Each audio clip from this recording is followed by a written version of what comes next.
Muling nagtaas ng presyo ang produktong petrolyo matapos ang katiting na price rollback noong nakaraang linggo. Ipinatupad ganap na alas 6 ng umaga araw ng Martes, February 18, 2025 ang 80 centavos na dagdag presyo sa kada litro ng gasolina at diesel habang 10 centavos naman sa kerosene.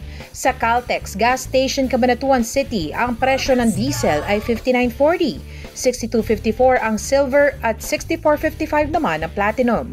Habang sa Sikyo Gas Station ay pumapatak ang presyo ng diesel sa 50.40, 55.90 pesos ang extra ULG, 56.70 pesos naman ang premium at 74 pesos naman ang kerosene o gas.